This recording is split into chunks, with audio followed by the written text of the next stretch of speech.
Assalamualaikum warahmatullahi wabarakatuh. Perkenalkan, nama saya Gusti Rahmi, NIM 19140400022. Saya adalah mahasiswa dari UIN Ibnu Munjal Padang, Prodi Tadris Matematika, Fakultas Tarbiyah dan Keguruan. Adapun tujuan dari pembuatan video ini yaitu untuk memenuhi tugas tengah semester yang diampu oleh Ibu Nita Putri Utami MPD. Terima kasih. Selamat menyaksikan videonya, semoga bermanfaat. Strategi pembelajaran matematika yang diampu oleh Ibu Nita Putri Utami MPD. Adapun materinya yaitu pertama tentang strategi, yang kedua tentang aliran psikologi tingkah laku, yang ketiga tentang aliran psikologi kognitif, yang keempat keterampilan dasar mengajar, yang kelima pendekatan konstruktivisme, yang keenam pendekatan pemecahan masalah matematika, yang ketujuh pendekatan open-ended, yang kedelapan pendekatan realistik. Bila kita masuk kepada materi pertama, itu tentang strategi. Yang pertama, kita jelaskan pengertian strategi belajar mengajar. Menurut Rahmawati, strategi merupakan suatu pola yang dibuat secara sistematis. Menurut Nata, strategi belajar mengajar merupakan suatu rancangan kegiatan yang melibatkan peserta didik agar seluruh potensi yang ada dalam diri peserta didik dapat tergali dan teraktualisasi dalam kehidupan sehari-hari. Menurut Berlian, strategi belajar mengajar begitu penting dirumuskan peserta didik sebelum melaksanakan pembelajaran, serta perlu melakukan format ulang bila tidak sesuai dengan kondisi kelas, situasi kelas, karakteristik peserta didik yang ditemui, dan materi yang akan diajarkan. Selanjutnya, menurut Sumar and Razak, strategi belajar mengajar merupakan desain kegiatan yang disusun untuk menghasilkan tujuan yang diharapkan, sehingga dapat kita simpulkan bahwa strategi belajar mengajar adalah perencanaan yang dibuat dalam rangkaian kegiatan, di mana proses belajar mengajar diterapkan dengan menggunakan metode atau strategi tertentu, dengan memanfaatkan berbagai sumber daya untuk mencapai tujuan yang telah ditetapkan.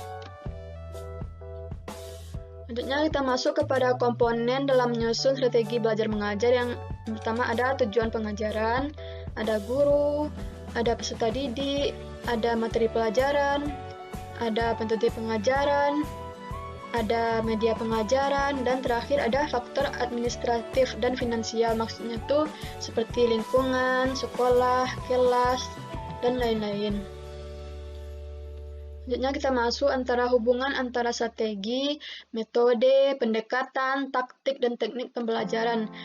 Yang pertama itu kita harus merancang pendekatan pembelajaran, yang mana pendekatan pembelajaran dapat diartikan sebagai titik tolak atau sudut pandang terhadap proses pembelajaran. Selanjutnya kita rancang strategi pembelajarannya, yaitu suatu rangkaian kegiatan yang telah dirancang guna mencapai tujuan secara efektif dan efisien. Selanjutnya kita masuk ke metode. Metode adalah prosedur pembelajaran yang difokuskan ke pencapaian tujuan. Dan setelah kita merancang metode, kita rancang taktiknya. Taktik adalah segala cara untuk menghadapi sasaran tertentu dalam kondisi tertentu. Selanjutnya kita masuk, dan terakhirnya kita tentukan teknik pembelajarannya. Dapat diartikan sebagai cara yang dilakukan seseorang dalam mengimplementasikan suatu metode secara spesifik. Sehingga apabila antara pendekatan, strategi, metode, dan bahkan taktik pembelajaran sudah terangkai menjadi suatu kesatuan yang utuh, maka terbentuklah apa yang disebut dengan model pembelajaran. Selanjutnya kita masuk ke materi kedua, yaitu tentang aliran psikologi tingkah laku.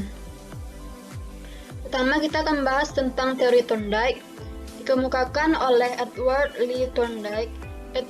Thorndike mengemukakan beberapa hukum belajar yang dikenal dengan sebutan Law of Effect. Menurut hukum ini, belajar akan lebih berhasil bila respon siswa terhadap suatu stimulus segera diikuti dengan rasa senang atas kepuasan. Terdapat beberapa dalil atau hukuman kesiapan. Yang pertama yaitu hukum kesiapan, menerangkan bagaimana kesiapan seorang anak dalam melakukan suatu kegiatan. Selanjutnya itu hukum latihan, menyatakan bahwa jika hubungan stimulus respon sering terjadi, akibatnya hubungan akan semakin kuat. Sedangkan makin jarang hubungan stimulus-respon dipergunakan, maka makin lemah hubungan yang terjadi. Yang ketiga yaitu hukum akibat. Dijelaskan bahwa kepuasan yang terlahir dari adanya ganjaran dari guru memberikan kepuasan bagi anak dan akan cenderung untuk berusaha melakukan atau meningkatkan apa yang telah dicapainya itu. Implikasi dari aliran pengaitan ini dalam kegiatan belajar mengajar sehari-hari adalah bahwa 1. Dalam menjelaskan suatu konsep tertentu, guru sebaiknya mengambil contoh yang di sekitarnya sudah sering jumpai dalam kehidupan sehari-hari. Alat peraga dari alam sekitar akan lebih dihayati. Yang kedua, metode pemberian tugas, metode latihan akan lebih cocok untuk penguatan dan hafalan. Dengan penerapan metode tersebut, siswa akan lebih banyak mendapatkan stimulus sehingga respon yang diberikan pun akan lebih banyak. Dalam kurikulum, materi disusun dari materi yang lebih mudah, yang sedang, dan sukar sesuai dengan tingkat kelas dan tingkat sekolah. Penguasaan materi yang lebih mudah sebagai akibat untuk dapat menguasai materi yang lebih sukar. Dengan kata lain, konsep yang harus dikuasai dulu agar dapat memahami topik berikutnya. Kelemahan dan kelebihan dan kekurangan teori Thorndike. Pertama itu kelebihan teori Thorndike dalam pembelajaran. Yang ke-1, teori ini mengajarkan anak untuk berpikir linier dan konvergen. Yang kedua, membantu guru dalam menyelesaikan indikator pembelajaran. Selanjutnya itu kelemahan teori Thorndike dalam pembelajaran. 1. Seringkali tidak mampu menjelaskan situasi belajar yang kompleks. Yang kedua, teori ini tidak mampu menjelaskan alasan-alasan yang mengacaukan hubungan antara stimulus dan respon ini dan tidak dapat menjawab hal-hal yang menyebabkan terjadinya penyimpangan antara stimulus yang diberikan dengan responnya. Selanjutnya kita akan bahas tentang teori Skinner. Teori ini dikemukakan oleh B.F. Skinner. B.F. Skinner menyatakan bahwa ganjaran mempunyai peran yang penting dalam proses belajar mengajar. Dalam teorinya, Skinner menyatakan bahwa penguatan terdiri atas penguatan positif, yang mana kita memberi pujian terhadap anak itu atas keberhasilannya. Yang kedua yaitu penguatan negatif. Kita memberikan pada dia seperti ganjaran seperti teguran akibat dia lalai misalnya buat PR dan sebagainya. Adapun bentuk dari teori Skinner yaitu respon elicit atau refleks. Ada korelasi yang dapat diamati antara stimulus dan respon. Respon yang terpancing keluar terutama untuk menjaga kesejahteraan organisme. B. Dikondisikan dengan substitusi stimulasi conditioning TPS. Respon emisi atau operan, ada respon bertindak mengenai lingkungan yang menimbulkan konsekuensi yang berpengaruh pada organisasi, dan dengan demikian mengubah tingkah laku yang akan datang. Tidak ada korelasinya dengan stimulus sebelumnya. B. Dikondisikan melalui konsekuensi respon yang membesar peluang merespon, conditioning TPR. Selanjutnya kita akan membahas tentang kelebihan dan kelemahan teori Skinner.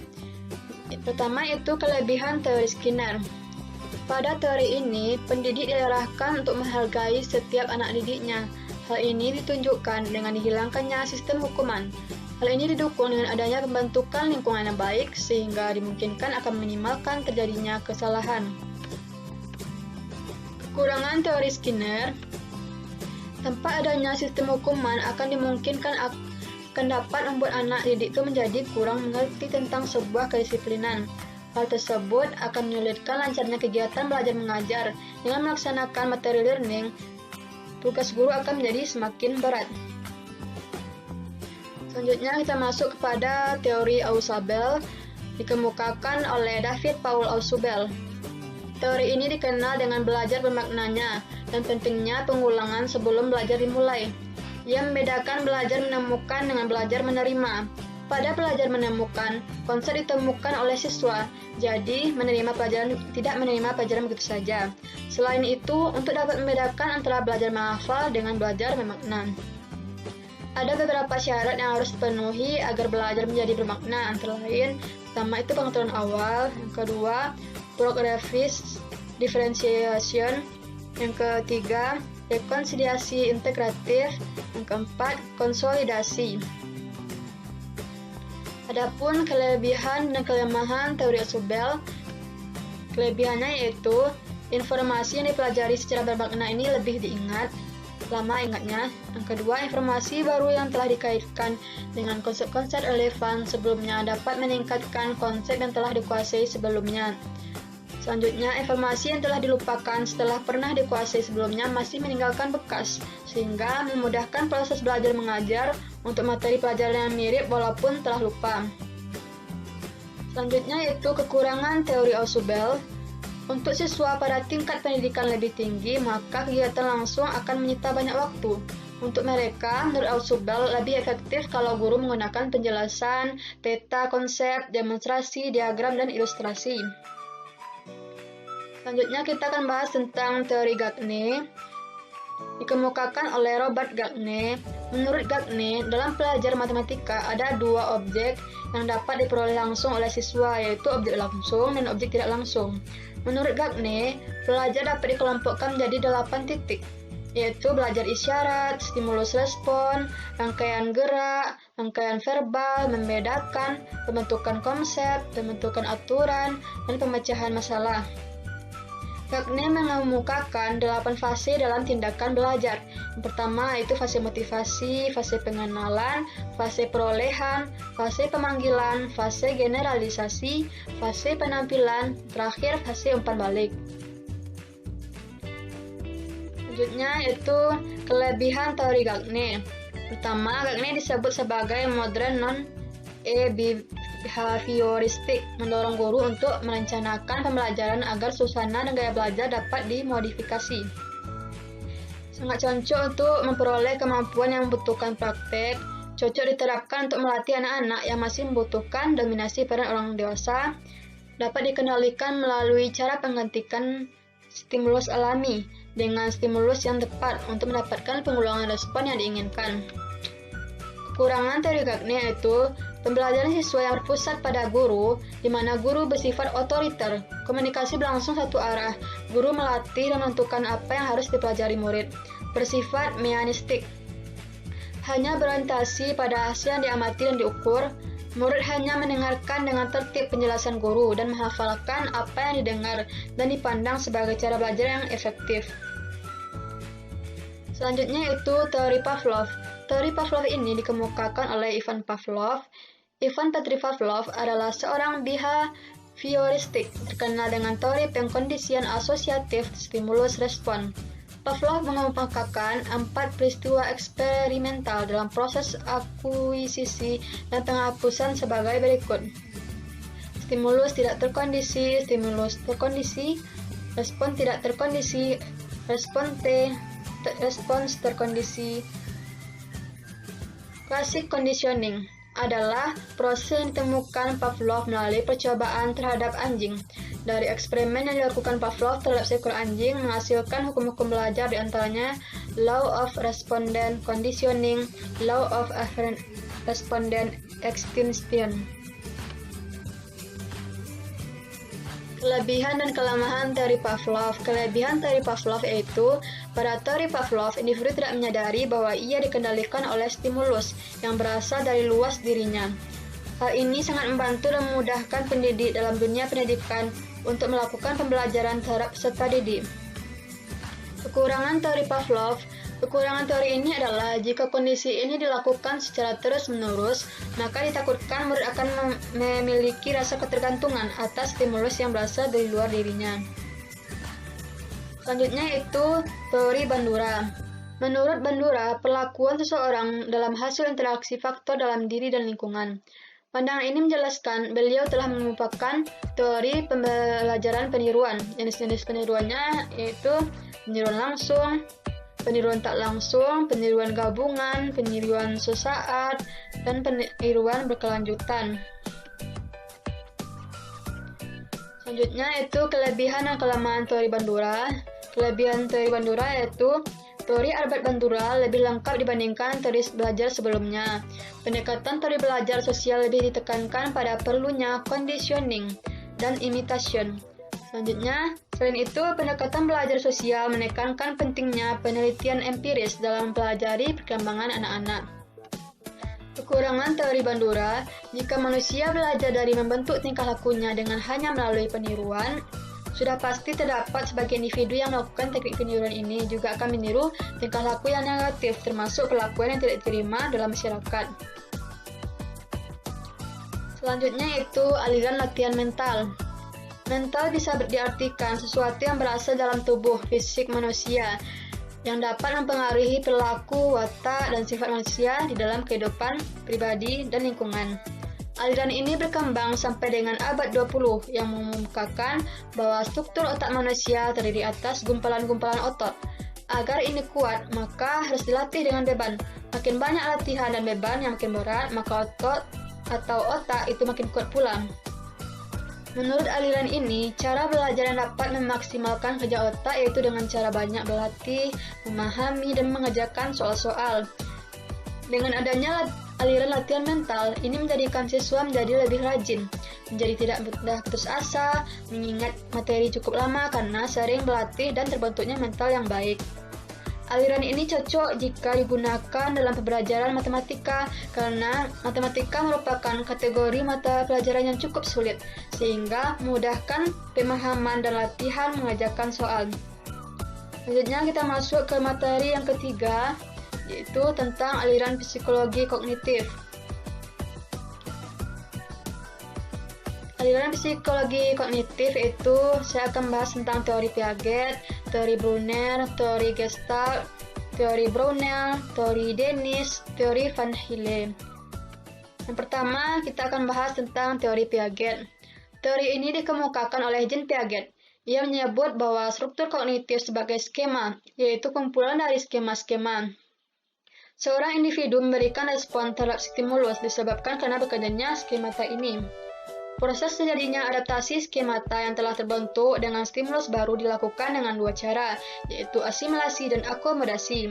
Asimilasi adalah proses pengintegrasian secara langsung stimulus ke dalam skemata yang terbentuk, sedangkan akomodasi adalah proses pengintegrasian stimulus baru ke dalam skemata yang telah terbentuk secara tidak langsung. Pada contoh di atas, seorang anak menyebutkan cicak besar itu buaya. Pada dasarnya, anak tersebut mengasimilasi stimulus buaya ke dalam skemata cicak. Hal ini terjadi karena stimulus baru itu tidak dapat diasimilasi, karena tidak ada skema yang sesuai dengan yang dimilikinya. Pada proses akomodasi, skema yang ada memodifikasi diri atau menciptakan skema yang baru sehingga sesuai dengan stimulus baru itu. Setelah itu, asimilasi berlangsung kembali. Dengan demikian, pada proses asimilasi tidak menghasilkan perubahan skemata, melainkan hanya menunjang pertumbuhan skemata secara kuantitas. Sedangkan pada akomodasi menghasilkan perubahan skemata secara kualitas. Dalam struktur kognitif, setiap individu mesti ada keseimbangan antara asimilasi dengan akomodasi. Keseimbangan ini dimaksudkan agar dapat mendeteksi persamaan dan perbedaan yang terdapat pada stimulus-stimulus yang dihadapi.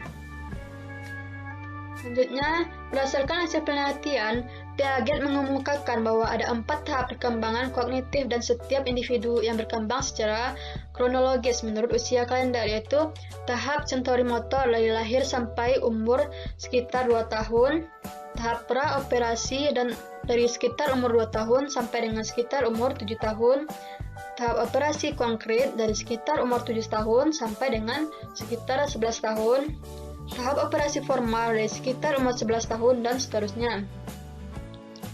Selanjutnya kita akan bahas tentang teori Brunner. Jerome Brunner dalam teorinya mengatakan bahwa belajar matematika akan lebih berhasil jika proses pengajaran diarahkan kepada konsep-konsep dan struktur-struktur yang terbuat dalam pokok bahasan yang diajarkan, di samping hubungan yang terkait di antara konsep-konsep dan struktur-struktur. Menurut Brunner, pembelajaran hendaknya dapat menciptakan situasi agar mahasiswa dapat belajar dari diri sendiri melalui pengalaman dan eksperimen untuk menemukan pengetahuan dan kemampuan baru yang khas baginya. Brunner mengemukakan bahwa dalam proses belajarnya anak melewati 3 latihan, yaitu tahap enaktif, yaitu dalam memanipulasi atau mengotak-atik objek. Tahap ikonik, pada tahap ini kegiatan yang dilakukan anak berhubungan dengan mental yang merupakan gambaran dari objek-objek yang dimanipulasinya. Anak tidak langsung memanipulasi objek seperti yang dilakukan siswa dalam tahap induktif, tahap simbolik. Dalam tahap ini anak memanipulasi simbol-simbol atau lambang-lambang optik tertentu. Anak tidak lagi terikat dengan objek-objek pada tahap sebelumnya. Siswa pada tahap ini sudah mampu menggunakan notasi tanpa ketergantungan terhadap objek real. Selanjutnya, Brunner mengadakan pengamatan ke sekolah-sekolah. Dari hasil pengamatan itu diperoleh beberapa kesimpulan yang menghasilkan dalil-dalil. Di antara dalil-dalil tersebut adalah pertama, yaitu dalil penyusunan. Yang kedua, yaitu dalil notasi. Ketiga, dalil kekontrasan dan dalil keanekaragaman. Yang keempat, dalil pengaitan. Selanjutnya yaitu teori Gestalt. Teori Gestalt telah berkembang sejak sekitar abad ke-19, dimulai dengan Gestalt 1, kemudian berkembang terus hingga menuju ke Gestalt 2. Tokoh aliran teori Gestalt 1 adalah John Dewey yang mengupayakan bahwa penyajian konsep harus lebih mengutamakan pengertian. Pelaksanaan kegiatan belajar mengajar harus mempersiapkan kesiapan intelektual siswa, mengatur suasana kelas agar siswa siap belajar. Dalam menyajikan pelajaran, guru jangan memberikan konsep yang harus diterima begitu saja, melainkan harus lebih mementingkan pemahaman. Faktor eksternal bisa mempengaruhi pelaksanaan dan hasil belajar siswa. Oleh karena itu, sebelum, selama, dan sesudah belajar mengajar, guru harus pandai-pandai untuk menciptakan kondisi agar siswa siap untuk belajar dengan perasaan senang, tidak merasa terpaksa. Pada teori belajar mengajar, Gestalt ini juga ada disebut dengan drill, yaitu belajar melalui latihan hafal dan mengasah otak yang ditetapkan setelah tanamnya pengertian. Aplikasi teori Gestalt dalam proses pembelajaran antara lain adalah sebagai berikut. Pengalaman telikan bahwa telikan memegang peranan yang penting dalam perilaku pembelajaran yang bermakna. Kebermaknaan unsur-unsur yang terkait akan menunjang pembentukan telikan dalam proses pembelajaran. Perilaku bertujuan bahwa perilaku terarah pada tujuan. Perilaku bukan hanya terjadi akibat hubungan stimulus-respon, tetapi ada keterkaitannya dengan tujuan yang ingin dicapai. Prinsip ruang hidup bahwa perilaku individu memiliki keterkaitan dengan lingkungan di mana seseorang berada. Oleh karena itu, materi yang diajarkan hendaknya memiliki keterkaitan dengan situasi dan kondisi lingkungan kehidupan peserta didik. Transfer dalam belajar yaitu pemindahan pola-pola belajar dalam situasi pembelajaran tertentu ke situasi lain. Selanjutnya, kemudian teori Gestalt 2 yang munculkan psikoanalisis yang berkembang hingga sekarang. Psikoanalisis adalah cabang ilmu yang dikembangkan oleh Sigmund Freud dan para pengikutnya sebagai studi fungsi dan perilaku psikologis manusia. Kemudian, teori Gestalt 2 memunculkan struktur kepribadian manusia yang terdiri dari ego, ide, ego, dan superego. Ide adalah struktur paling mendasar dari kepribadian. Ego berkembang dari ide, yaitu struktur kepribadian yang mengontrol kesadaran dan mengambil keputusan atau perilaku manusia. Superego yaitu merefleksikan nilai-nilai sosial dan menyadarkan individu atas tuntutan moral. Selanjutnya, teori Brunner. Teori belajar William Brunner didasarkan pada keyakinan bahwa anak-anak yang sedang mereka pelajari jika belajar secara permanen atau secara terus-menerus untuk waktu yang lama. Brunner mengemukakan bahwa belajar matematika itu harus merupakan belajar makna dan belajar pengertian. Pengaplikasian teori kognitif Brunner dalam belajar bergantung pada akomodasi.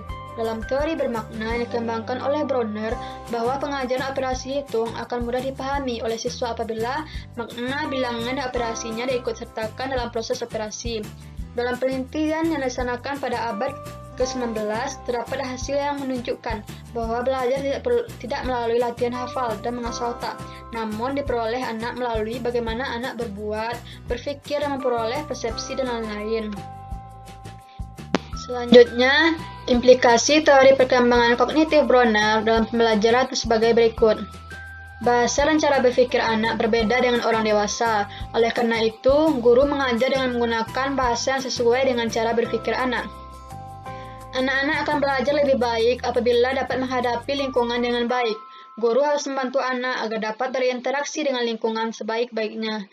Bahan yang harus dipelajari anak hendaknya dirasakan baru tetapi tidak asing. Berikanlah peluang agar anak belajar sesuai tahap perkembangannya. Siswa hendaknya diberi peluang untuk saling berbicara dan diskusi dengan siswa lain. Siswa tidak dilarang untuk menghafal konsep, aturan atau rumus-rumus matematika setelah terlebih dahulu mereka memahaminya. Selanjutnya, teori belajar William Brunel II didasarkan pada keyakinan bahwa anak pasti sedang mereka pelajari jika belajar secara permanen atau secara terus-menerus untuk waktu yang akan lama. Brunel mengemukakan bahwa belajar matematika harus merupakan belajar bermakna dan belajar pengertian. Pengaplikasian teori kognitif Brunel dalam belajar tergantung pada akomodasi. Dalam teori bermakna yang dikembangkan oleh Brunel bahwa pengajaran operasi hitung akan mudah dipahami oleh siswa apabila makna bilangan dan operasinya diikutsertakan dalam proses operasi. Dari penelitian yang dilaksanakan pada abad 19, terdapat hasil yang menunjukkan bahwa belajar tidak melalui latihan hafalan dan mangsa otak, namun diperoleh anak melalui bagaimana anak berbuat, berpikir, memperoleh persepsi, dan lain-lain. Selanjutnya yaitu teori Dennis. Dennis berpendapat bahwa pada dasarnya matematika dapat dianggap sebagai studi terstruktur, memisahkan hubungan-hubungan di antara struktur-struktur dan mengkategorikan hubungan-hubungan di antara struktur-struktur. Dennis mengungkapkan bahwa tiap-tiap konsep atau prinsip dalam matematika yang disajikan dalam bentuk konkret akan dapat dipahami dengan baik. Ini mengandung arti bahwa benda-benda atau objek-objek dalam bentuk permainan akan sangat berperan bila dimanipulasi dengan baik dalam pengajaran matematika. Permainan bebas merupakan tahap belajar konsep yang aktivitasnya tidak terstruktur dan tidak diarahkan. Representasi adalah tahap pengambilan kesamaan sifat dari beberapa situasi yang sejenis. Simbolisasi termasuk tahap belajar konsep yang membutuhkan kemampuan merumuskan representasi dari setiap konsep-konsep dengan menggunakan simbol matematika atau melalui perumusan verbal. Formulasi merupakan tahap belajar konsep yang terakhir. Dalam tahap ini, anak-anak dituntut untuk mengurutkan sifat-sifat konsep dan kemudian merumuskan sifat-sifat baru dari konsep tersebut. Selanjutnya yaitu teori Van Hille. Dalam pengajaran geometri, terdapat teori belajar yang dikemukakan oleh Van Hille yang menguraikan tahap-tahap perkembangan mental anak dalam geometri. Menurut Van Hille, 3 unsur utama dalam pembelajaran geometri yaitu waktu, materi, pengajaran, dan metode pengajaran. Van Hille mengatakan bahwa terdapat 5 tahap belajar anak dalam belajar geometri, yaitu tahap pengenalan, tahap analisis, tahap pengurutan, tahap deduksi, dan tahap akurasi. Selanjutnya, kita masuk ke materi selanjutnya, yaitu materi tentang keterampilan dasar mengajar. Pengertian kemampuan dasar mengajar, yaitu kemampuan dasar mengajar adalah keterampilan dasar teknik instruksional, yaitu keterampilan yang bersifat generik atau mendasar atau umum yang harus dikuasai oleh setiap guru, terlepas dari tingkat kelas dan bidang studi yang diajarkannya. Kemampuan dasar mengajar merupakan keterampilan yang kompleks yang pada dasarnya merupakan pengintegrasian utuh dari berbagai keterampilan jumlahnya sangat banyak. Di antara keterampilan sangat banyak tersebut terdapat 8 KDM yang dianggap sebagai sangat berperan dalam keberhasilan kegiatan belajar mengajar. Macam-macam kemampuan dasar mengajar. Yang pertama itu keterampilan membuka dan menutup. Menurut Sugeng Paranto, yang dimaksud dengan siasat membuka pelajaran ialah usaha atau kegiatan yang dilakukan oleh guru dalam setting belajar mengajar untuk menciptakan prakondisi, sehingga perhatian setiap serta sikap mental siswa dapat digiring atau siap serta involve pada persoalan atau kegiatan yang akan dilakukan. Tujuan pokok siasat membuka pelajaran yang pertama untuk menyiapkan mental siswa agar involve pada persoalan atau kegiatan yang akan dibicarakan atau dilakukan, untuk menimbulkan minat serta pemusatan perhatian siswa terhadap apa yang mau dibicarakan atau dilakukan dalam kegiatan belajar mengajar. Selanjutnya, siasat menutup pelajaran atau close adalah usaha atau kegiatan guru untuk mengakhiri kegiatan belajar mengajar yang bertujuan untuk pertama, merangkum atau membuat garis besar persoalan yang baru yang saja dibahas atau dipelajari sehingga memperoleh gambaran jelas tentang makna serta esensi dari pokok persoalan yang baru saja diperbincangkan. Mengkonsolidasikan perhatian siswa terhadap hal-hal yang pokok dalam pembicaraan tersebut, agar informasi yang telah diterimanya dapat membangkitkan minat serta kemampuan pada masa-masa mendatang dalam kelanjutan proses belajar mengajar maupun kehidupannya.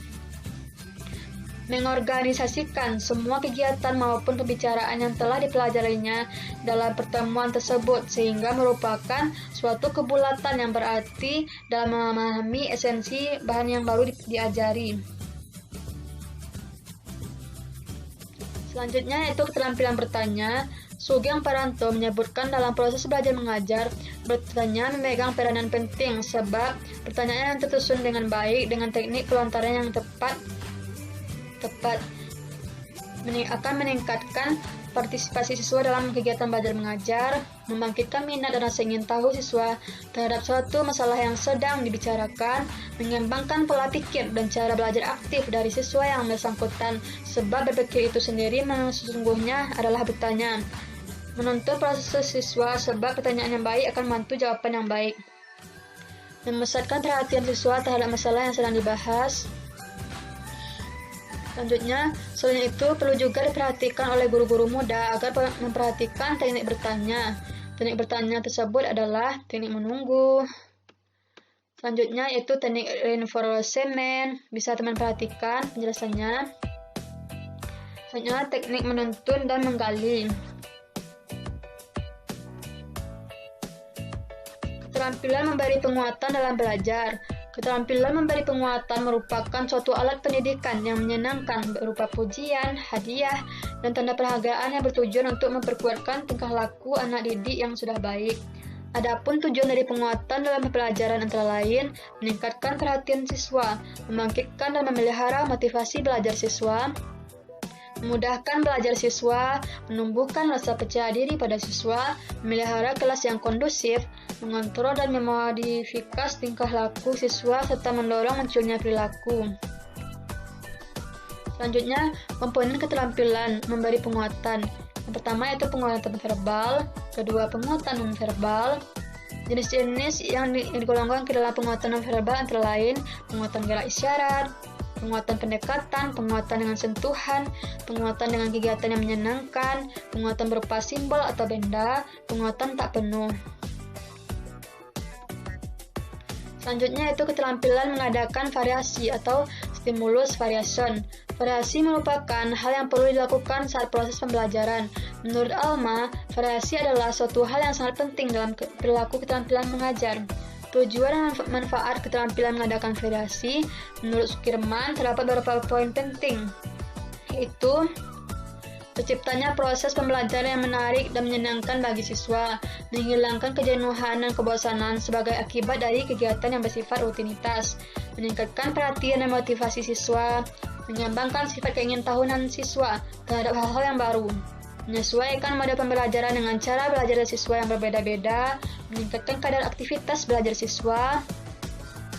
Selanjutnya, keterampilan menjelaskan.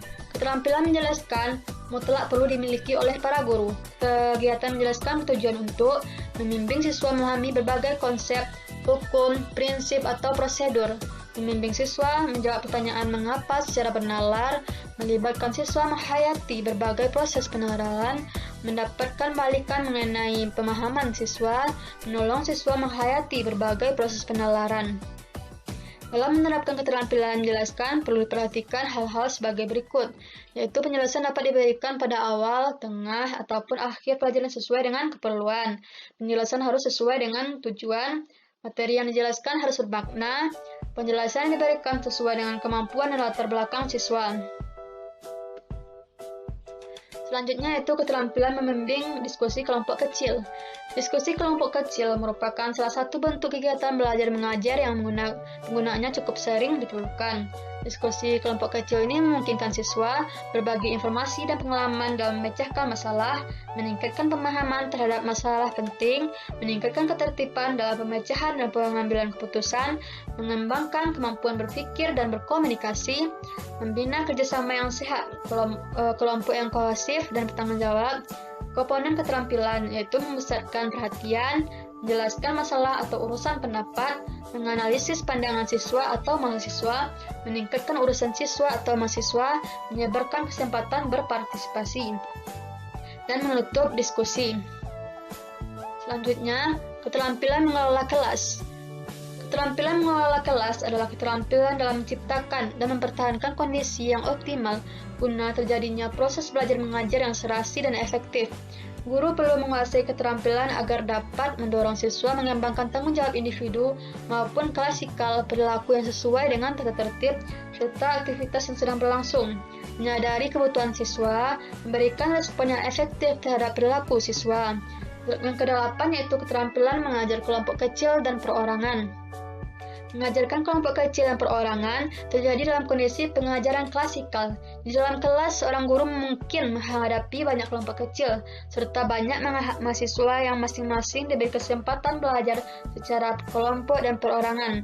Penguasaan keterampilan belajar kelompok kecil dan perorangan memungkinkan guru mengelola kegiatan jenis ini secara efektif dan efisien, serta memainkan peranannya sebagai organisator kegiatan belajar mengajar. Sumber informasi bagi siswa, mendorong bagi siswa untuk belajar, penyedia materi dan kesempatan belajar bagi siswa, pendiagnosa dan memberi bantuan kepada siswa sesuai dengan kebutuhannya, serta peserta kegiatan mempunyai hak dan kewajibannya seperti peserta lainnya. Selanjutnya, termasuk kepada materi yang kelima, yaitu pendekatan konstruktivisme. Belajar matematika menurut paham konstruktivisme. Teori konstruktivisme didefinisikan sebagai pembelajaran yang bersifat generatif. Para ahli konstruktivisme mengatakan bahwa ketika siswa mencoba menyelesaikan tugas-tugas di kelas, maka pengetahuan materi matematika dikonstruksi secara aktif. Para ahli konstruktivisme setuju bahwa belajar matematika melibatkan manipulasi aktif dari pemaknaan, bukan hanya bilangan dan rumus-rumus saja. Lebih jauh lagi, para ahli konstruktivisme merekomendasikan untuk menyediakan lingkungan belajar di mana siswa dapat mencapai konsep dasar, keterampilan algoritma, proses heuristik, dan kebiasaan bekerja sama dan berefleksi. Salah satu yang mendasar dalam pembelajaran matematika menurut konstruktivis adalah suatu pendekatan dengan jawab tak terduga sebelumnya dengan suatu ketertarikan yang cerdik dalam mempelajari karakter, keaslian cerita, dan implikasinya. Menurut konstruktivis bahwa secara substansif belajar matematika adalah proses pemecahan masalah. Konstruktivis telah memfokuskan secara eksklusif pada proses di mana siswa secara individual aktif mengkonstruksi realitis matematika mereka sendiri. Selanjutnya, pembelajaran konstruktivis dalam matematika. Konstruktivis berpandangan bahwa pengalaman dan lingkungan berperan bagi siswa dalam belajar dan bahwa bahasa merupakan kunci akuisisi pengetahuan. Berdasarkan penelitian yang dilakukan oleh Zain menunjukkan bahwa pembelajaran matematika konstruktif membantu siswa menerima kenyataan bahwa materi bagian dari kehidupan baik di sekolah maupun di luar sekolah, lebih cepat memahami konten, membangun keterampilan belajar, membangun kreativitas, kerjasama, berpikir kritis, kemandirian, dan percaya diri. Beberapa ahli konstruktivis telah menguraikan indikator belajar mengajar berdasarkan konstruktivisme. Confrey menyatakan, sebagai seorang konstruktivis, ketika saya mengajarkan matematika, saya tidak mengajarkan siswa tentang struktur matematika yang objeknya ada di dunia ini. Saya mengajarkan mereka bagaimana kognisi mereka, bagaimana melihat dunia dan melalui sekumpulan lensa kuantitatif yang saya percaya akan menyediakan suatu cara yang powerful untuk memahami dunia. Bagaimana merefleksikan lensa-lensa itu untuk menciptakan lensa yang lebih kuat, dan bagaimana mengapresiasi peranan dari lensa dalam memainkan pengembangan kultur mereka. Saya mencoba mengajarkan mereka untuk mengembangkan satu alat intelektual, yaitu matematika. Implementasi dalam pembelajaran matematika, yaitu perbedaan individu di kelas berimplikasi bahwa guru disyaratkan untuk mempertimbangkan bagaimana menerapkan pembelajaran matematika agar dapat melayani segera cukup perbedaan-perbedaan individu siswa. Berkenaan dengan perbedaan individu, Board of Studies menyatakan bahwa siswa akan mencapai prestasi belajar dalam kecepatan yang berbeda dan secara kualitatif dalam cara-cara yang berbeda. Selanjutnya, implikasi dari perbedaan-perbedaan jadikan posisi guru dalam pembelajaran matematika untuk bernegosiasi dengan siswa, bukan memberikan jawaban akhir yang telah jadi. Negosiasi yang dimaksud adalah berupa pengajuan pertanyaan-pertanyaan kembali yang dapat mendorong mereka sehingga penguasaan konsep semakin kuat.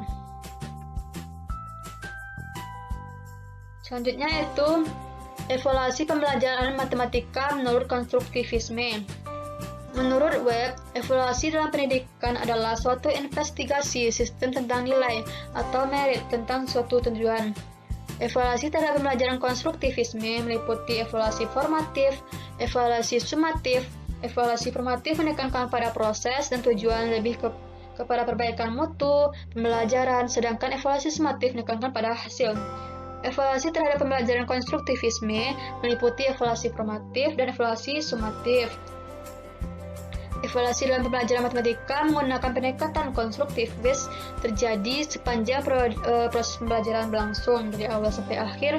Guru memantau perkembangan siswa terhadap suatu konsep matematika, ikut membentuk dan menguasai proses konstruksi pengetahuan matematika yang dibuat oleh siswa. Posisi pengajaran konstruktivis di antara pendekatan lain. Brady menawarkan 5 model dan metode pembelajaran, yaitu model eksposisi, model behavioristik, model kognitif, model interaksional, model transaksional. Memperhatikan yang di atas, maka pembelajaran matematika dengan menggunakan pendekatan konstruktivis tujuannya dapat dirumuskan sebagai berikut. Seorang guru itu hendaknya mempromosikan dan mendorong pengembangan individu di dalam kelas untuk menguatkan konstruksi matematika, untuk mengajukan pertanyaan atau posing, pengonstruksian, pengeksplorasian, pemecahan, dan pembenaran masalah-masalah matematika, serta subkonsep matematika. Guru juga diharapkan mencoba berusaha mengembangkan kemampuan siswa untuk merefleksikan dan mengevaluasi kualitas konstruksi mereka atau para siswa. Selanjutnya yaitu contoh sistem pembelajaran. Contoh sistem pembelajaran matematika dengan pendekatan konstruktivisme adalah dialog siswa dengan guru. Gurunya bertanya, berapakah 10 pangkat 3? Siswanya menjawab 1000. Dan 10 pangkat 2, 100. Jadi 10 pangkat 1 menjadi berapa? Siswa menjawab 10. Berapa 10 pangkat 0? Siswa bertanya kepada guru. Mari kita cari dengan 10 pangkat 0. Kamu tahu bahwa pangkat 10 menurun 1 per 1. Apa yang terjadi jika 10 pangkat 0? Siswa menjawab 1. Berapa 10 pangkat min 1? Siswa menjawab 0,1 atau 1 per 10. Dari dialog guru dan siswa tersebut dapat disimpulkan bahwa dengan menggunakan pendekatan konstruktivisme, guru mengajak siswa untuk mengemukakan pendapatnya, mencari solusi atau jawaban atas pertanyaannya yang diajukan oleh guru, sehingga siswa diharapkan dapat mengaplikasikan pemahaman dan mengonstruksi sendiri tentang konsep di bilangan pangkat n, yaitu 10 pangkat 3 atau 10 pangkat 3 berarti 1000, di mana nilai n-nya sama dengan 3.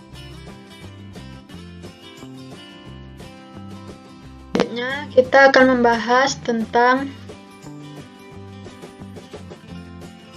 pendekatan pemecahan masalah matematika. Masalah dan pemecahan masalah. Untuk memperoleh kemampuan dalam pemecahan masalah, seseorang harus memiliki banyak pengalaman dalam memecahkan berbagai masalah. Berbagai hasil penelitian menunjukkan bahwa anak yang diberi banyak latihan pemecahan masalah memiliki nilai lebih tinggi dalam tes pemecahan masalah dibanding anak yang latihannya lebih sedikit. Adanya rasa tertarik untuk menghadapi tantangan dan tumbuhnya kemampuan untuk menyelesaikan tantangan tersebut merupakan modal utama dalam pemecahan masalah.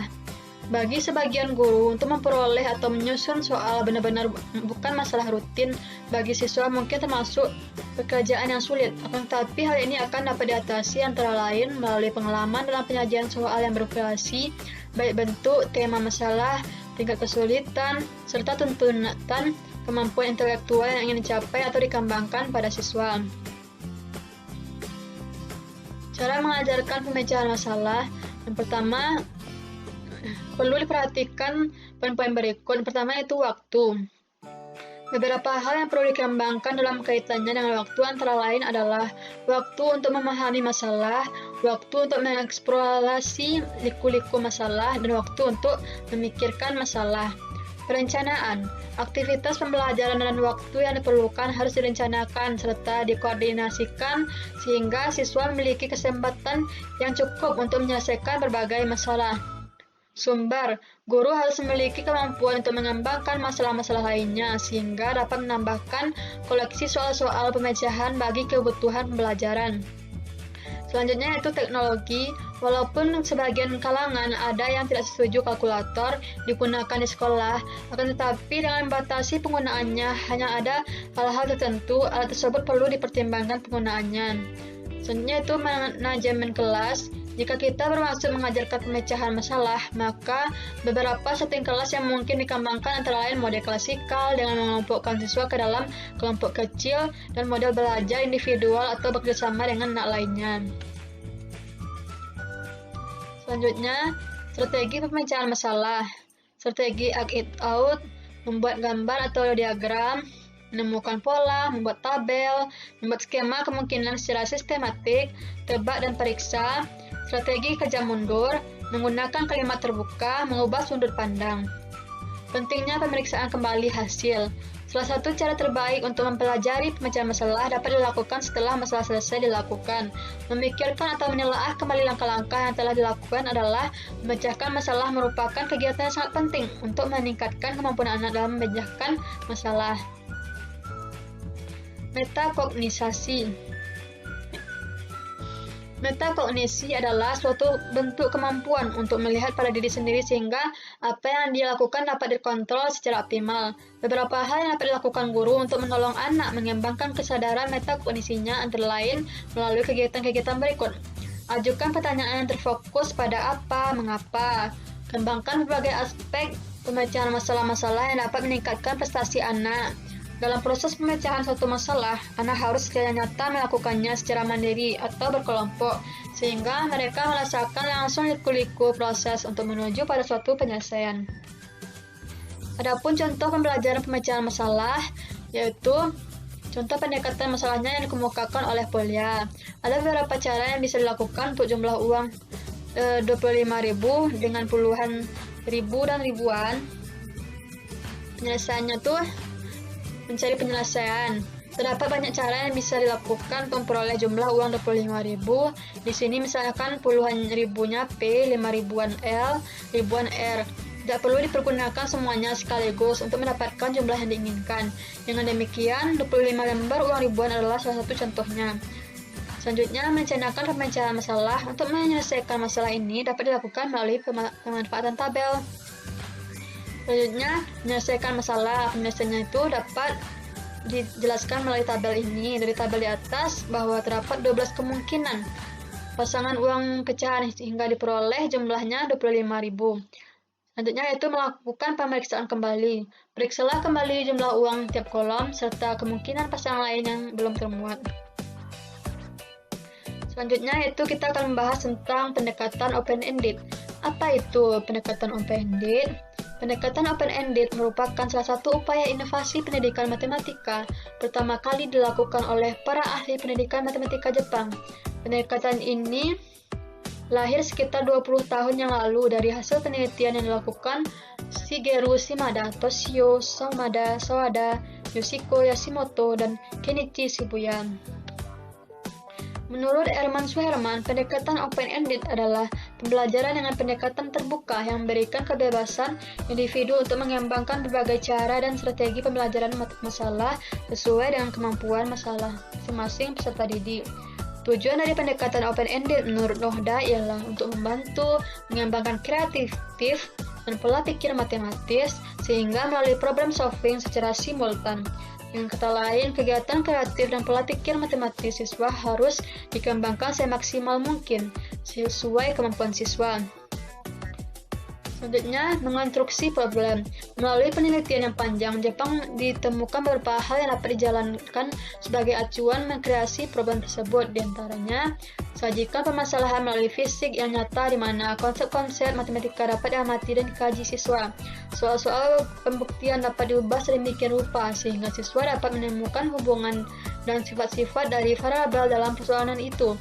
Sajikan terbantu atau bangun sehingga siswa dapat suatu konjektur. Sajikan urutan bilangan atau tabel sehingga siswa dapat menemukan aturan matematika.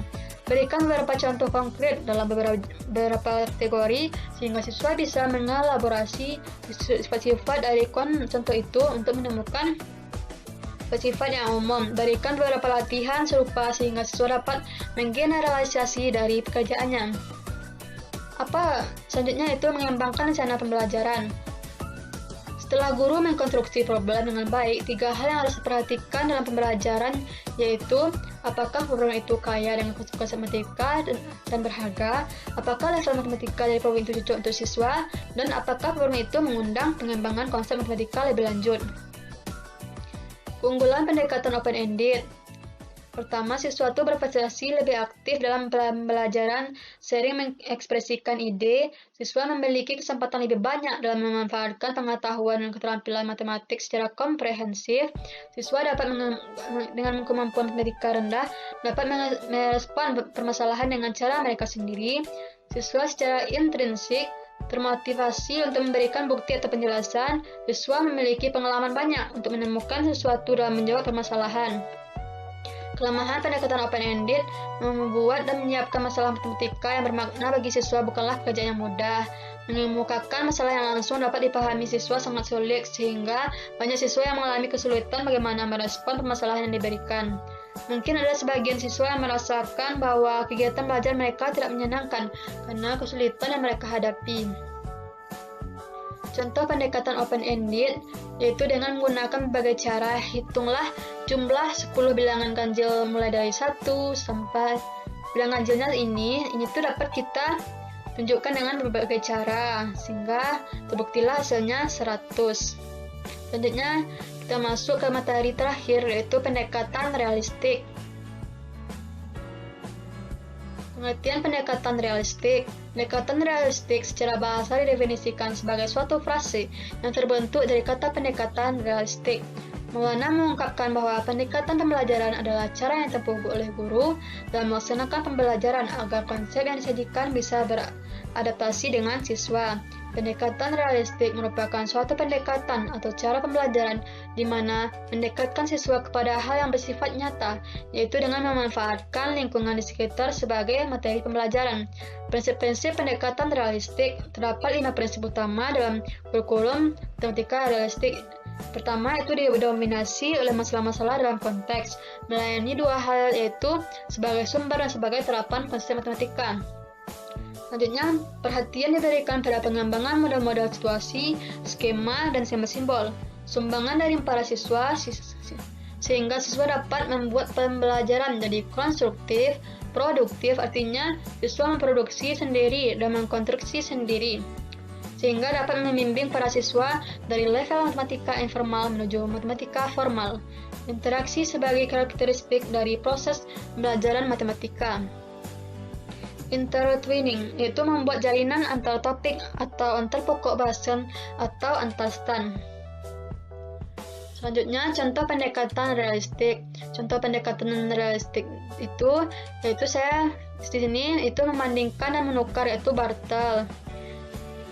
Seperti yang saya sajikan seperti ini, yang mana Ahmad tuh semakin bingung apa yang dapat ia kerjakan. Ia harus pergi ke rumah hanya dengan berkarung-karung beras dan tidak dengan biri-biri atau kambing yang ia perlukan, atau ayam atau garam. Sekian yang dapat saya sampaikan. Terima kasih. Semoga video ini bermanfaat. Assalamualaikum warahmatullahi wabarakatuh.